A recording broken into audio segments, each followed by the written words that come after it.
सोचो क्या पाया हमने इंसान होके। नमस्कार, मैं डॉक्टर पंकज गौड़ हिंदी साहित्य के इस कक्ष में आप सभी का स्वागत करता हूँ। सरहद इंसानों के लिए है, तो इंसानों ने इन सरहदों को किस प्रकार से बांटा है?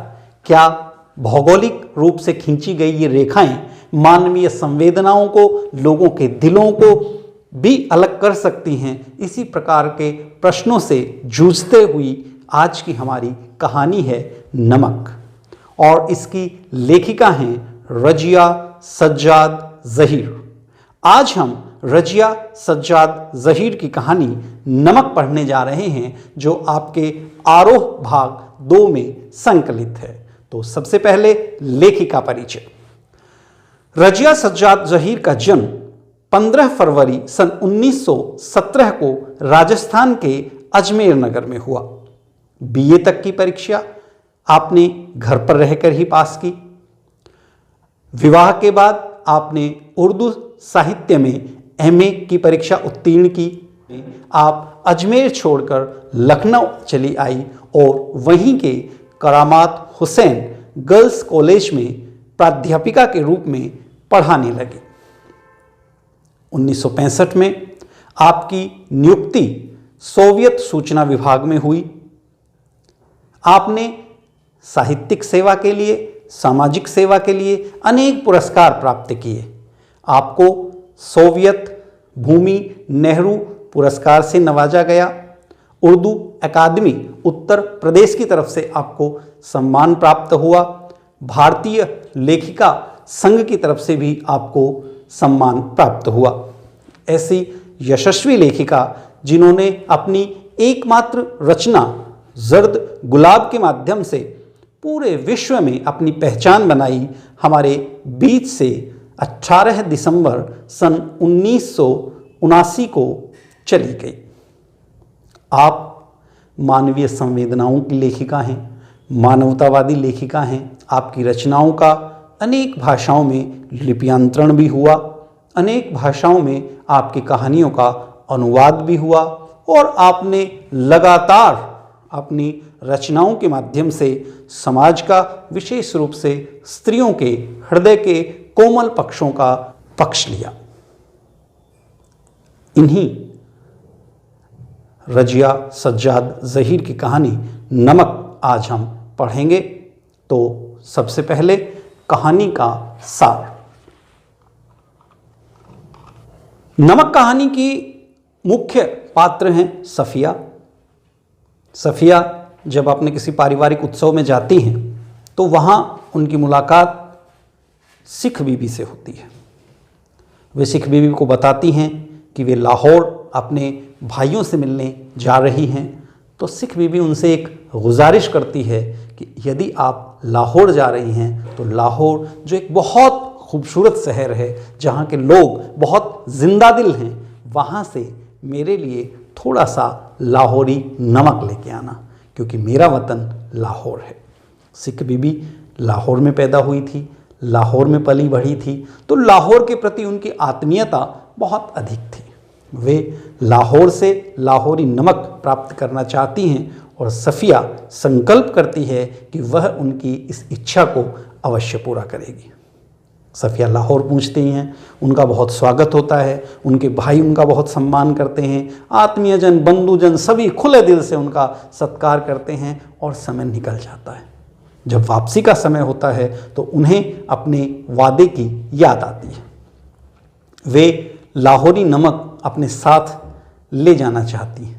अपने भाई से जब इस बारे में चर्चा करते हैं तो उनका भाई उन्हें समझाता है कि यह इतना आसान नहीं है, भारत में बहुत नमक है, नमक ले जाना गैरकानूनी है, कस्टम अधिकारी मानवीय संवेदनाओं को नहीं जानते, और यदि वे कस्टम के दौरान पकड़ी गई तो बहुत अधिक फजीहत का सामना सभी को करना होगा। लेखिका पेशोपस में पड़ जाती है।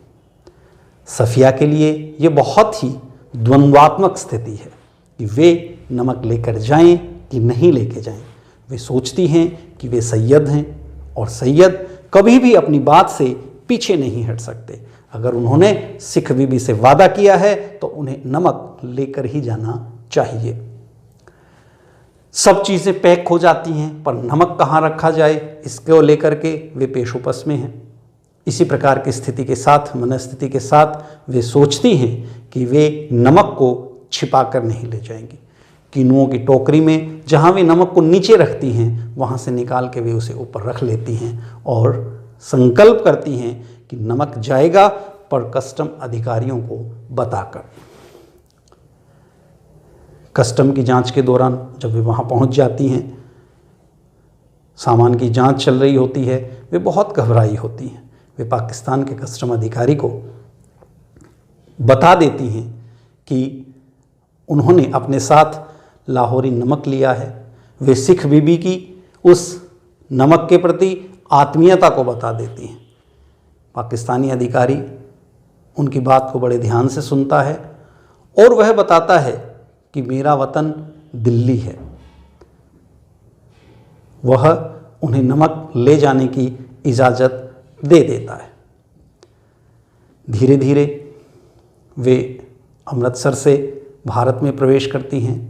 भारतीय कस्टम अधिकारी से भी जब वे चर्चा करती हैं तो वह उन्हें एक तरफ ले जाता है, अच्छी चाय पिलाता है और बताता है कि ढाका उसका वतन है। वह भी उन्हें इन भावनाओं की इज्जत करना सिखाता है। वह भी उन्हें नमक ले जाने की इजाज़त दे देता है। इस प्रकार कहानी जो हमारे प्रमुख पात्र हैं, सफ़िया हैं, पाकिस्तान के कस्टम अधिकारी हैं, भारत के कस्टम अधिकारी हैं, सिख बीबी हैं, उन सब की मनस्थिति के माध्यम से, उन सब के विचारों के माध्यम से यह बताने का प्रयास करती है कि भौगोलिक रूप से यद्यपि नक्शे पर रेखाएं खींचना आसान है, सरहदों को बांटना आसान है, पर मानवीय संवेदनाएं इस प्रकार से बांटी नहीं जा सकती। अब हम पाठ के कुछ महत्वपूर्ण गद्यांशों को देखेंगे, उनका वाचन करेंगे, उनकी व्याख्या करेंगे। आप जानते हैं कि पाठ के गद्यांश की व्याख्या के दौरान हम प्रसंग करते हैं, व्याख्या करते हैं और विशेष के अंतर्गत उसमें जो शैली संबंधित, भाषा संबंधित विशेषताएं होती हैं उनका मूल्यांकन करते हैं। तो सबसे पहले इस गद्यांश का वाचन। उन सिख बीबी को देखकर सफिया हैरान रह गई थी। किस कदर वह उसकी मां से मिलती थी। वह भारी भरकम जिस्म, छोटी छोटी चमकदार आंखें जिनमें नेकी, मोहब्बत और रहमदिली की रोशनी जगमगाया करती थी। चेहरा जैसे कोई खुली हुई किताब, वैसा ही सफ़ेद बारीक मलमल का दुपट्टा जैसी उसकी अम्मा मुहर्रम में ओढ़ा करती थी। जब सफ़िया ने कई बार उनकी तरफ मोहब्बत से देखा तो उन्होंने भी उसके बारे में घर की बहू से पूछा। उन्हें बताया गया कि ये मुसलमान है, कल ही सुबह लाहौर जा रही है अपने भाइयों से मिलने, जिन्हें इन्होंने कई सालों से नहीं देखा। लाहौर का नाम सुनकर वे उठकर सफ़िया के पास आ बैठी और उसे बताने लगी कि उनका लाहौर कितना प्यारा शहर है, वहाँ के लोग कैसे खूबसूरत होते हैं, उम्दा खाने और नफीस कपड़ों के शौकीन, सैर सपाटे की रशिया, जिंदा दिली की तस्वीर। प्रसंग के अंतर्गत आप बताएंगे प्रस्तुत गद्यांश हमारी हिंदी की पाठ्यपुस्तक आरोह भाग 2 में संकलित कहानी नमक से संकलित है। इसकी लेखिका रजिया सज्जाद ज़हीर हैं। इन पंक्तियों के माध्यम से लेखिका सिख बीबी की मनस्थिति को व्यक्त करती हैं, लाहौर शहर की प्रशंसा करती हैं और एक शब्द चित्र के माध्यम से सफ़िया की माँ का चित्र हमारे सामने प्रस्तुत करती हैं। व्याख्या के अंतर्गत सिख बीबी को देखकर सफ़िया को अपनी माँ की याद आती है। वे अपनी माँ से सिख बीबी की तुलना करती हैं। उसी प्रकार जैसा चेहरा उनकी माँ का था, सिख बीबी का है। जिस प्रकार के वस्त्र वे पहना करते थी उसी प्रकार के वस्त्र सिख बीबी पहनती हैं। और इसका कारण एक यह भी है कि उनकी माँ भी लाहौर में रहती थी और यह सिख बीबी भी लाहौर में रहती थी। चूँकि एक ही संस्कृति में वे लोग रहते थे तो इस प्रकार उनके पहरान, उनके बोलचाल में भी बहुत अधिक समानताएं थी। सिख बीबी को जब पता लगता है कि सफ़िया लाहौर से हैं, अपने भाइयों के पास लाहौर जाने वाली हैं, तो सिख बीबी उनके प्रति प्रेम प्रदर्शित करती हैं। वे उनके बारे में जानना चाहती हैं। वे लाहौर शहर की अनेक बातें सफ़िया को बताती हैं। तो इस प्रकार जब आप किसी गद्यांश की व्याख्या करते हैं तो उसके साथ विशेष के अंतर्गत उस गद्यांश की महत्वपूर्ण विशेषताओं को, भाव पक्ष की और कला पक्ष की विशेषताओं को अवश्य ही उजागर करें। भाव पक्ष की यदि हम विशेषताएं देखें तो यहाँ सिख बीबी का बहुत ही सूक्ष्मता के साथ चित्रण किया गया है। लाहौर शहर की खूबसूरती का वर्णन किया गया है। सहज सरल हिंदी उर्दू मिश्रित भाषा का सफल प्रयोग किया गया है। वाक्य विन्यास बहुत सर्वथा उचित है और भावाभिव्यक्ति में सहायक है, लेकिन मोहब्बत, रहम, दिली, रोशनी, उम्दा, नफीस जैसे उर्दू के शानदार शब्दों का प्रयोग किया गया है। वर्णनात्मक और संवादात्मक शैली के माध्यम से लेखक ने अपनी बात कही है। अब हम दूसरा गद्यांश देखेंगे। सबसे पहले दूसरे गद्यांश का वाचन। प्लेटफॉर्म पर उसके बहुत से दोस्त, भाई, रिश्तेदार थे। हसरत भरी नज़रों, बहते हुए आंसुओं, ठंडी सांसों और भिजे हुए होठों के बीच में से काटती हुई रेल सरहद की तरफ बढ़ी। अटारी में पाकिस्तानी पुलिस उतरी, हिंदुस्तानी पुलिस सवार हुई। कुछ समझ में नहीं आता था कि कहाँ से लाहौर ख़त्म हुआ और किस जगह से अमृतसर शुरू हो गया। एक ज़मीन थी, एक ज़बान थी, एक सी सूरतें और लिबास, एक सा लबी लहजा और अंदाज थे। गलियां भी एक ही सी थी जिनमें दोनों बड़े प्यार से एक दूसरे को नवाज रहे थे। बस मुश्किल सिर्फ इतनी थी कि भरी हुई बंदूकें दोनों के हाथों में थी। प्रसंग हमारी हिंदी की पाठ्यपुस्तक आरोह भाग 2 में से संकलित है। कहानी नमक। लेखिका हैं रजिया सज्जाद ज़हीर।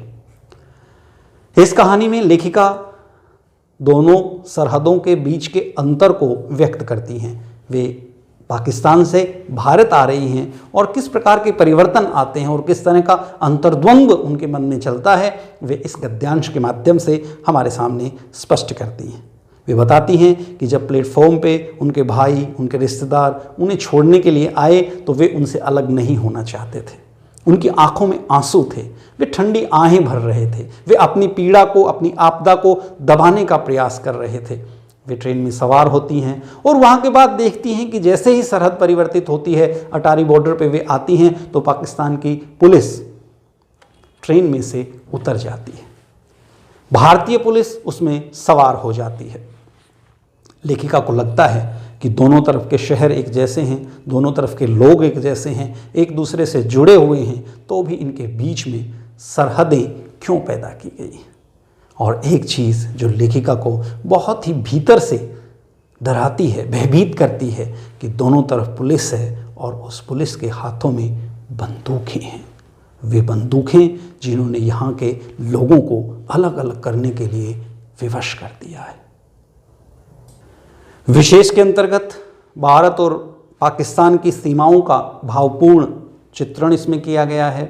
सरल बोधगम्य हिंदी भाषा का प्रयोग किया गया है।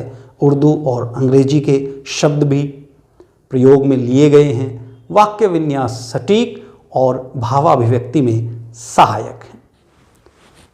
अब हम इस कहानी के अभ्यास प्रश्नोत्तर करेंगे।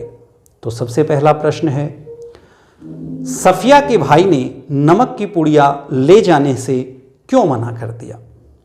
सफिया के भाई ने नमक की पुड़िया ले जाने से इसलिए मना कर दिया क्योंकि नमक का निर्यात प्रतिबंधित था। वह जानता था कि यह गैरकानूनी है और पकड़े जाने पर सफिया को सजा हो सकती है। उसे पता था कि यदि नमक की यह पुड़िया, यद्यपि नमक की पुड़िया ही है, सफिया के सामान में मिल गई तो कस्टम अधिकारी उसके सामान की चिंदी चिंदी बिखेर देंगे। इससे परिवार की बदनामी होगी, सफिया को सजा भी हो सकती है। और उसने यह भी कहा कि भारत के पास पर्याप्त मात्रा में नमक है। इस वाक्य के माध्यम से वह केवल नमक की बात करता है, पर नमक के साथ जो भावनाएं जुड़ी हुई हैं वह सफिया के भाई में नहीं हैं। इसीलिए वह सफिया को नमक की पुड़िया ले जाने से मना कर देता है। अगला प्रश्न है, नमक की पुड़िया ले जाने के संबंध में सफिया के मन में क्या द्वंद्व था? नमक की पुड़िया ले जाने के संदर्भ में सफिया के मन में बहुत अधिक द्वंद्व था। अब भावना का स्थान बुद्धि ने ले लिया था। जब सिख बीबी से उसने वादा किया था तो उस समय उसकी भावनाएं हावी थी, पर जब भाई ने बताया कि यह गैरकानूनी है, सजा हो सकती है, सामान की चिंदी चिंदी बिखेरी जा सकती है, तो उसे लगा कि वह नमक लेकर जाए कि नहीं लेकर जाए। लेकिन अंततः उसने अपने मन को समझाया कि जब उसने एक बार वादा किया है तो वह अपने वादे को अवश्य निभाएगी। वह सैयद है और सैयद कभी भी अपने वादे से मुकर नहीं सकते।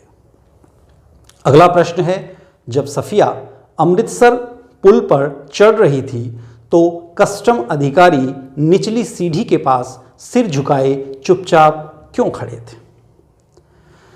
जब सफिया अमृतसर के पुल पर चढ़ रही थी तो कस्टम अधिकारी निचली सीढ़ी पर सिर झुकाए खड़े थे, क्योंकि सिख बीबी के माध्यम से जो बहुत ही भावपूर्ण और आत्मीय कहानी सफिया ने उन्हें सुनाई थी, उससे उन्हें अपने वतन की याद आ गई, उन्हें अपने ढाका की याद आ गई, उन्हें अपने मित्र और आत्मीयजनों की याद आ गई।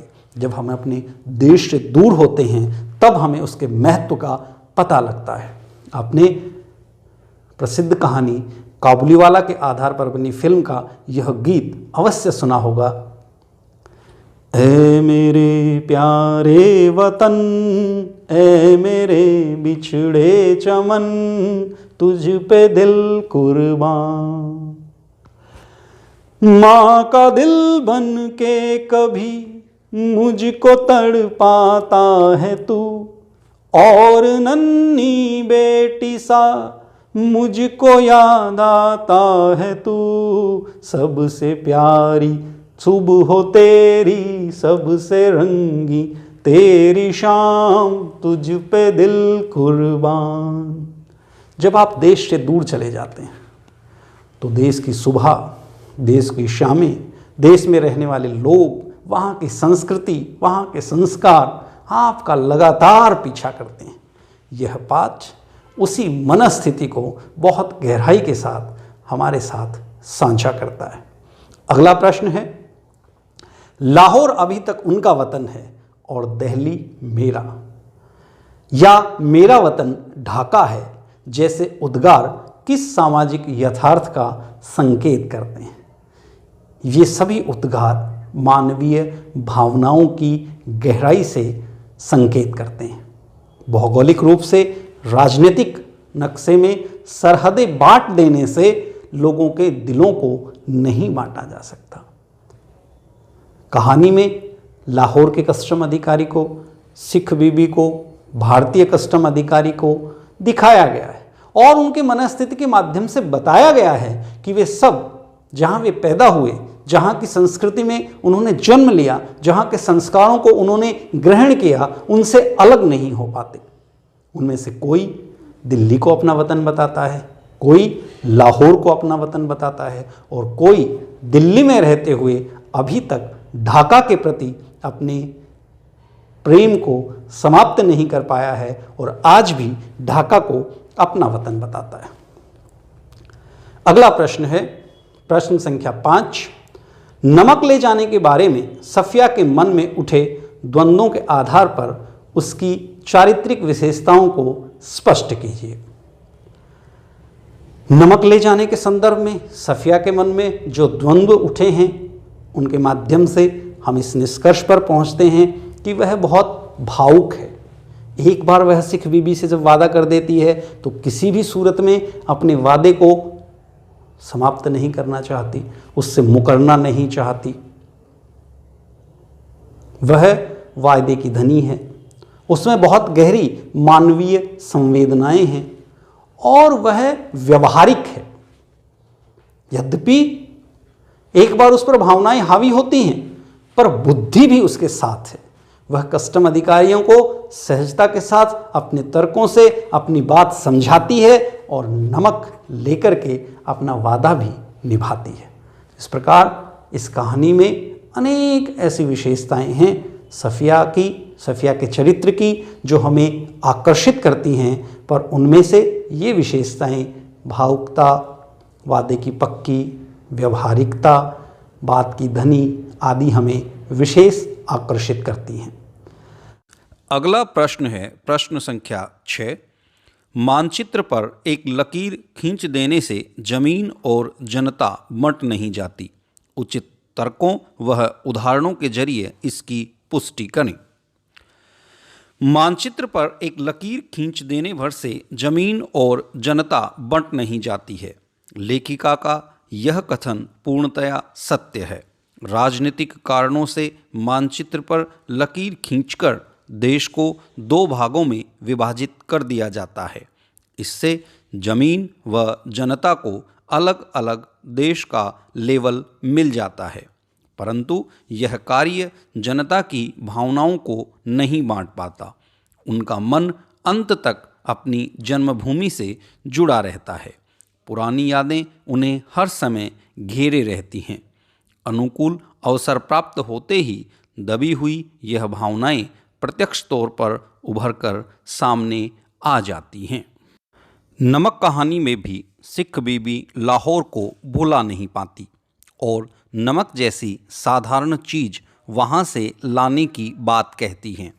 कस्टम अधिकारी नौकरी अलग अलग देश में कर रहे हैं, परंतु अपना वतन जन्म प्रदेश को ही मानते हैं। सभी का अपनी जन्मस्थली के प्रति लगाव होता है। अगला प्रश्न है, नमक कहानी में भारत व पाक की जनता के आरोपित भेदभावों के बीच मोहब्बत का नमकीन स्वाद घुला है कैसे? इस कहानी के माध्यम से एक तरफ जहां विभिन्न प्रकार के आरोप प्रत्यारोप चलते हैं, जहां नमक पर प्रतिबंध है, जहां एक दूसरे की सीमाओं को विशेष प्रकार के तारों में बांध दिया गया है, वहीं ये दिखाने का प्रयास किया गया है कि आम जन आज भी प्रेम के बंधन में बंधा हुआ है। आज भी ये लोग भावनात्मक रूप से अलग नहीं हो पाए हैं।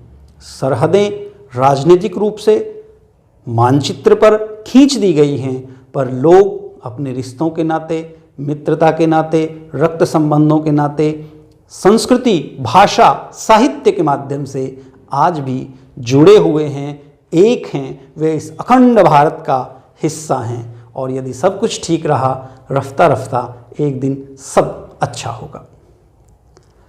इसके बाद जो प्रश्न आते हैं वे हैं क्यों कहा गया। इसमें पहला प्रश्न है, क्या सब कानून हुकूमत के होते हैं? कुछ मोहब्बत, मुरौवत, आदमियत, इंसानियत के होते हैं। यह बात सफिया अपने भाई से कहती है। जब उसका भाई कहता है कि नमक ले जाना कानूनी अपराध है, तो सफिया उसे बताती है कि मोहब्बत सब कानूनों से ऊपर है, इंसानियत सबसे ऊपर है, भाईचारा, एक दूसरे के प्रति प्रेम, संवेदनाएं, यही हैं जो मनुष्य को पशु से अलग करती हैं और कभी भी हमें इन्हें नहीं छोड़ना चाहिए। दूसरा प्रश्न है, भावना के स्थान पर बुद्धि धीरे धीरे उस पर हावी हो रही थी। जैसे जैसे समय बीतता जा रहा था, लाहौरी नमक सफिया ने रख लिया था, लेकिन जो उसके भाई ने बताया था कि यह गैर कानूनी है, उसके सामान की चिंदी चिंदी बिखेरी जा सकती है, बहुत उसे बेइज्जत किया जा सकता है, तो बुद्धि उसके दिमाग पर हावी हो गई थी और अनेक प्रकार के तर्क वितर्क उसके मस्तिष्क में चलते हैं। यह उन्हीं मनस्थिति को दर्शाने के लिए दिखाया गया है। अंततः उसकी भावनाएं विजित होती हैं और बुद्धि के माध्यम से वह अपनी भावनाओं को पूरा करने में सफल होती है। प्रश्न 3, मोहब्बत तो कस्टम से इस तरह गुजर जाती है कि कानून हैरान रह जाता है। यह वाक्य सफिया अपने भाई से कहती है और वास्तव में इंसानियत, प्रेम सब कानूनों से ऊपर है और इसी के माध्यम से सफिया विजय प्राप्त करती है। प्रश्न संख्या 4, हमारी ज़मीन हमारे पानी का मज़ा ही कुछ और है। यह शब्द सुनील दास गुप्त के हैं, जो ढाका से हैं, ढाका को अपना वतन मानते हैं और लेखिका की पूरी बात सुनकर वे उसे कहते हैं अपनी ज़मीन, अपनी डाब आदि अपने वतन की, ढाका की उन्हें याद आती है और वे बहुत भावुक होकर ये शब्द कहते हैं। आगे कुछ प्रश्न विश्लेषणात्मक हैं, समझाइए तो जरा कि इनके माध्यम से आपने क्या समझा। इसमें पहला प्रश्न है, फिर पलकों से कुछ सितारे टूटकर दूधिया आंचल में समा जाते हैं। इसके माध्यम से लेखिका बताती हैं कि जब कोई व्यक्ति भावुक होता है, उसे अपने वतन की याद आती है, उसकी आंखों से अश्रुधारा बहने लगती है सिख बीबी की, और वे आंसू जब उसकी साड़ी में चले जाते हैं तो इस दृश्य को बहुत ही भावपूर्ण शब्दों के माध्यम से वे व्यक्त करती हैं। अपनी विशेष शैली में वे लिखती हैं, फिर पलकों से कुछ सितारे टूटकर दूधिया आंचल में समा जाते हैं। अगला है प्रश्न 2, किसका वतन कहाँ है, वह जो कस्टम के इस तरफ है या उस तरफ। भारत लौटते समय सफिया अमृतसर के स्टेशन पुल पर चढ़ती है और सोच रही है कि सिख बीबी लाहौर को अपना वतन बताती है, पाक कस्टम अधिकारी दिल्ली को अपना वतन बताता है, भारतीय कस्टम अधिकारी ढाका को अपना वतन बताता है। तीनों ही अलग अलग देश में रहते हैं, अलग अलग क्षेत्रों में काम करते हैं, पर आज भी अपनी मिट्टी से, अपने वतन से, अपनी संस्कृति से जुड़े हुए हैं। उसी को व्यक्त करने के लिए वे कहती हैं कि किसका वतन कहाँ है, वह जो कस्टम के इस तरफ है या उस तरफ। उसके बाद कुछ प्रश्न हैं पाठ के आसपास। इसमें पहला प्रश्न है, नमक कहानी में हिंदुस्तान पाकिस्तान में रहने वाले लोगों की भावनाओं, संवेदनाओं को उभारा गया है। वर्तमान संदर्भ में इन संवेदनाओं की स्थिति को तर्क सहित स्पष्ट कीजिए। नमक कहानी भारत और पाकिस्तान के संबंधों के भावपूर्ण दृश्यों को हमारे समक्ष प्रस्तुत करती है, पर इसमें कोई संदेह नहीं कि आज दोनों देशों के बीच गहरी कड़वाहट है। कुछ ऐसी ताकतें हैं, तीसरी ताकतें हैं, जिन्होंने दोनों देशों के बीच में इस कड़वाहट को और अधिक उपजाने का काम किया है। आज दोनों तरफ सेनाएं खड़ी हैं, युद्ध हो चुके हैं और अगला युद्ध भी कभी भी हो सकता है।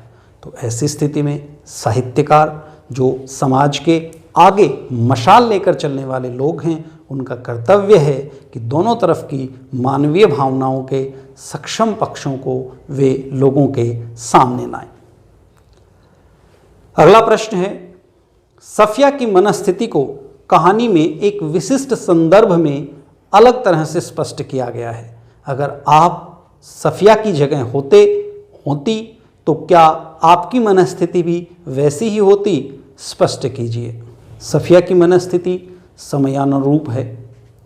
जब वह भारत में रहती है तो भारत से प्रेम करती है, लाहौर चली जाती है तो वहाँ के प्रति उसकी संवेदनाएं जागृत हो जाती हैं। सिख बीबी के प्रति यद्यपि वह सहधर्मी नहीं है, परंतु फिर भी उनकी भावनाओं का वह आदर करती है।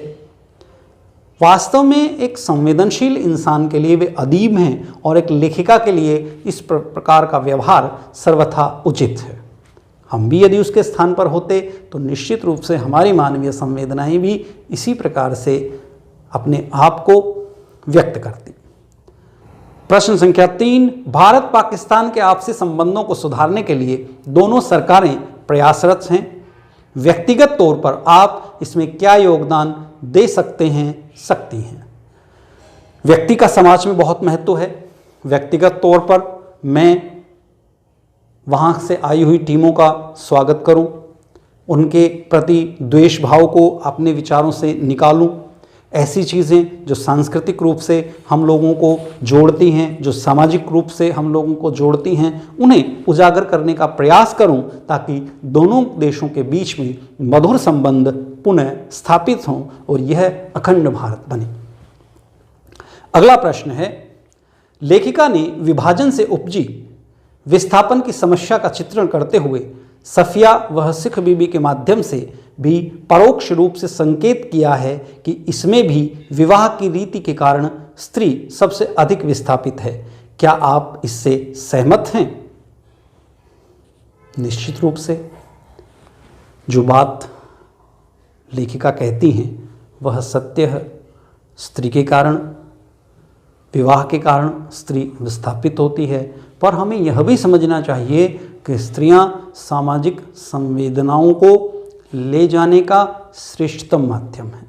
वे ही परिवार को, समाज को एक कर सकती हैं, दिशा दे सकती हैं। वे बहुत अधिक संवेदनशील होती हैं और आज के किसी को सबसे अधिक किसी चीज़ की ज़रूरत है तो वह है सहृदय मानवीय संवेदनाओं की, और यह कार्य स्त्रियां ही अधिक बेहतर तरीके से कर सकती हैं। प्रश्न संख्या 5, विभाजन के अनेक स्वरूपों में बटी जनता को मिलाने की अनेक भूमिकाएं हो सकती हैं।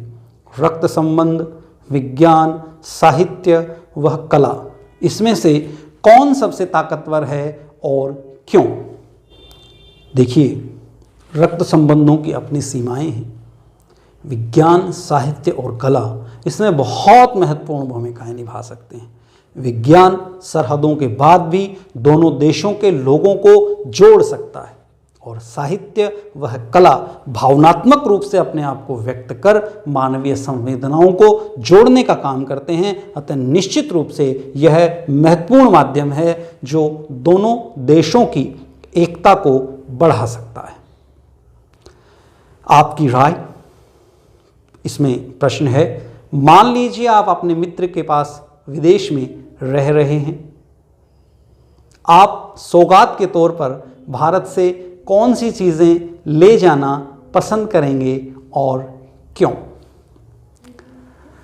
देखिए, यदि मुझे कभी विदेश में अपने किसी मित्र के पास जाना पड़े तो मैं श्रीफल ले जाना पसंद करूंगी या करूंगा, क्योंकि श्रीफल, नारियल हमारी सांस्कृतिक एकता का प्रतीक है। कैसे केरल से निकल करके पूरे देश में यह फैलता है और हर मांगलिक कार्य की पहचान बनता है। यदि हम किसी का श्रेष्ठतम सम्मान करना चाहते हैं तो उसे भी शॉल और श्रीफल देते हैं। तो मैं शॉल ले जाऊंगा, श्रीफल ले जाऊंगा और इस माध्यम से भारतीय सांस्कृतिक प्रतिनिधित्व भी मैं करूंगा। अगला प्रश्न है भाषा की बात। नीचे दिए गए वाक्य को ध्यान से पढ़िए। हमारा वतन तो जी लाहौर ही है। क्या सबै कानून हुकूमत के ही होते हैं? सामान्यतः ही निपात का प्रयोग किसी बात पर बल देने के लिए किया जाता है। ऊपर दिए गए दोनों वाक्यों में ही के प्रयोग से अर्थ में क्या परिवर्तन आया है, स्पष्ट कीजिए। ही का प्रयोग करते हुए दोनों तरह के अर्थ वाले 5-5 वाक्य बनाइए। ही का प्रयोग कर देने से अर्थवता में वृद्धि होती है, साथ ही इसका अर्थ किसी विशेषता का द्योतक होता है। पहले वाक्य में ही का प्रयोग यही अर्थ देता है कि हमारा वतन केवल लाहौर है, कोई और नहीं। इसी प्रकार दूसरे वाक्य में ही का प्रयोग से अभिप्राय है कि क्या कानून केवल हुकूमत के लिए बने हैं, अन्य बातें भी कानून के दायरे में आती हैं। 5 वाक्य आप बना सकते हैं। हम तो आपको ही जानते हैं, आप ही मुझे यह मौका दे सकते हैं। तुम्हारे कारण ही मैं मरते मरते बचा। मैं ही मूर्ख था जो तुम्हें ईमानदार समझता था। मुझे ही इस कार्यक्रम में भाग लेने के लिए कहा गया है।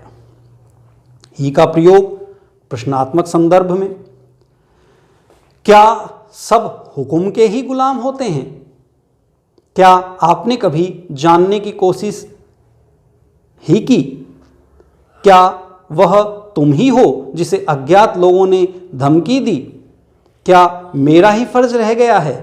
क्या हर बार मैं ही खर्चा किया करूं? नीचे दिए गए शब्दों के हिंदी रूप लिखिए। मुरोवत, भलमनसी, संकोच, लिहाज, आदमियत, इंसानियत, अदीब, साहित्यकार, लेखक, साडी, मेरा, हमारा, मायने, अर्थ, सरहद, सीमा, देश की, अक्स, प्रतिबिंब, लबो, लहजा, कहने का ढंग, बोलने का तरीका, नफीस, उत्तम, सुंदर, बढ़िया। अगला प्रश्न है, 15 दिन यूं गुजरे कि पता ही नहीं चला। वाक्य को ध्यान से पढ़िए और इस प्रकार के यों, की, ही से युक्त 5 वाक्य बनाइए। तुम यूं उठकर चले गए कि कुछ हुआ ही नहीं था। नारायण शंकर तो यूं नाराज हुआ जैसे कि उसी ने सब कुछ किया हो। मिर्ज़ा गालिब यूं उर्दू के शायर थे, तुम यह कैसे कह सकते हो कि मैं वैसे ही कह रहा हूँ। मीरुद्दीन यूं फंसा कि उसे ही चोरी की बात कबूल करनी पड़ी। पिछले पखवाड़ा यूं गुजरा कि उसे इस बारे में बताना ही पड़ा। इसके अतिरिक्त कुछ ऐसे शब्द इस कहानी में प्रयोग किए गए हैं जिनके बारे में आपको अवश्य जानना चाहिए। मुहर्रम इस्लाम धर्म के अनुसार साल का पहला महीना, जिसकी 10वीं तारीख को इमाम हुसैन शहीद हुए थे। सैयद मुसलमानों के चौथे खलीफा अली के वंशजों को सैयद कहा जाता है। इकबाल सारे जहां से अच्छा के गीतकार। नजरुल इस्लाम बांग्ला के क्रांतिकारी कवि। शमसुल इस्लाम बांग्लादेश के प्रसिद्ध कवि। आगे है, इस कहानी को पढ़ते हुए कई फिल्म, कई रचनाएं, कई गाने आपके जहन में आए होंगे। उनकी सूची बनाइए। किन्हीं 2 फिल्म और रचना की विशेषता को भी लिखिए। आपकी सुविधा के लिए कुछ नाम दिए जा रहे हैं।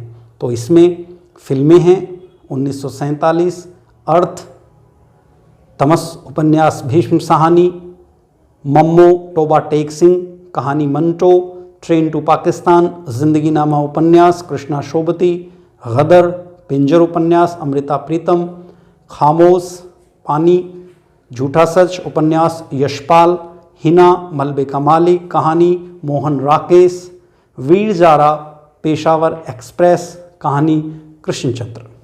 तो इस प्रकार कुछ फिल्में और कुछ रचनाओं के नाम दिए गए हैं जिनके बारे में आपको जानना चाहिए और जिनका विवरण आपको प्रस्तुत करना चाहिए। जैसे झूठा सच यशपाल जी का प्रसिद्ध उपन्यास है, जिसके माध्यम से वे भारत और पाकिस्तान की त्रासदी को बहुत सूक्ष्मता के साथ अपने उपन्यास में लगभग 2500 पृष्ठों में व्यक्त करते हैं। जैसे तमस भीष्म साहनी जी का उपन्यास है और तमस का मतलब ही अंधकार होता है कि किस प्रकार अंग्रेज दोनों देशों के बीच में, दोनों धर्मों के बीच में फूट डालते हैं और उनके कारण विभाजन की त्रासदी होती है। अगला प्रश्न, सरहद और मजहब के संदर्भ में एक गीत दिया गया है। गीत कुछ इस प्रकार है। तू हिंदू बनेगा न मुसलमान बनेगा, इंसान की औलाद है इंसान बनेगा। तू हिंदू बनेगा न मुसलमान बनेगा, इंसान की औलाद है इंसान बनेगा। मालिक ने हर इंसान को इंसान बनाया, हमने उसे हिंदू या मुसलमान बनाया।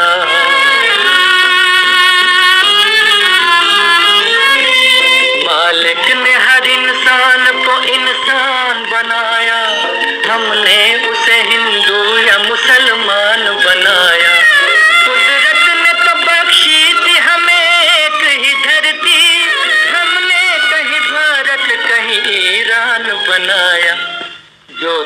कर दे हर बंद वो तूफान बनेगा। इंसान की औलाद है इंसान बनेगा। इंसान की औलाद है इंसान बनेगा। इसी इंसानियत का संदेश यह कहानी हमें देती है। अंतिम प्रश्न, सृजन के क्षण। नमक कहानी को लेखिका ने अपने नज़रिए से अन्य पुरुष शैली में लिखा है। आप सफिया की नज़र से उत्तम पुरुष शैली में इस कहानी को अपने शब्दों में कहें। यह कार्य विद्यार्थी स्वयं करें। इस प्रकार प्रिय विद्यार्थियों, आज आपने एक बहुत ही बेहतरीन कालजयी रचना जो हमारे वर्तमान को प्रभावित करती है, जो समसामयिक है, जो एक बहुत महत्वपूर्ण संदेश हमें देने का काम करती है, उस कहानी को पढ़ा, उसे जानने का प्रयास किया, उसे समझने का प्रयास किया। आशा है आपने इस पाठ के अध्ययन में आनंद लिया होगा। धन्यवाद। आपका दिन शुभ हो।